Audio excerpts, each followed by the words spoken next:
Jerry, when the Academy launched, a lot of the media coverage concentrated on, are we going to see players from the Academy in the NFL? But there's far more to the Academy than that. Yeah, it's a lot more. It's life lessons, all of that. Then, you get the education, also the character. And it's all about putting these kids in a better position.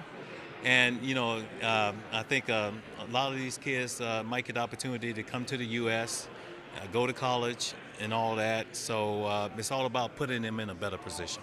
You work with one of the all-time great head coaches. You'll probably say the greatest head coach, Bill Walsh. When you get out there with the players later on, are you going to be channeling some of his key philosophies, some of his key messages? Yeah, I think just talking to the players, letting them know that, hey, we're human. And with the right coaching and all that, you might have the opportunity of playing the game that you love. You might be that diamond in the rough. If you pour your heart into it and it's something that you love doing. We've seen players transition from different sports and internationally on the line, running backs, tight ends. Very few receivers so far. Do you think that's something that will change with the launch and the running of an academy like this?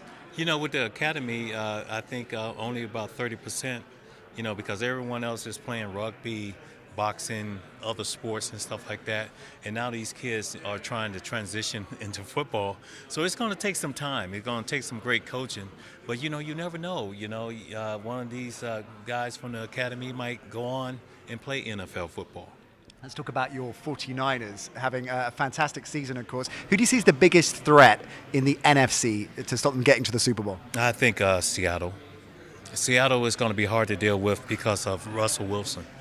And, the way this guy can assess what's happening downfield, the way he can expand plays, and then he's still got great vision downfield.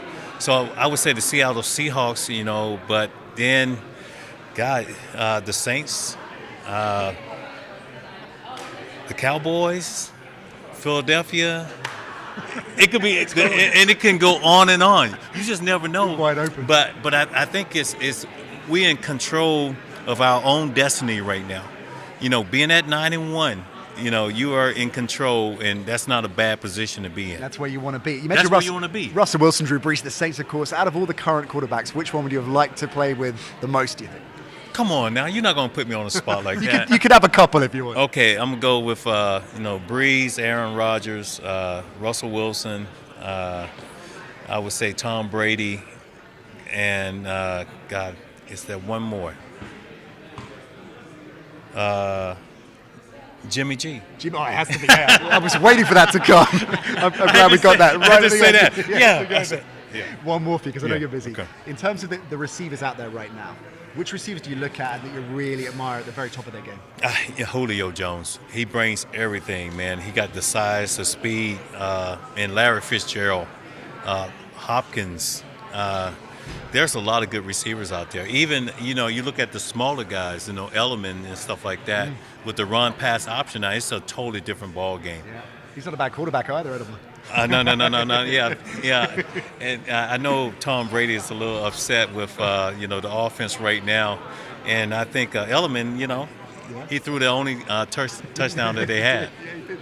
Hope you enjoyed the Nat Coombs Show presented by Paddy Power Fantasy. There's plenty more where that came from. Just click subscribe to ESPN UK and you won't miss a trick.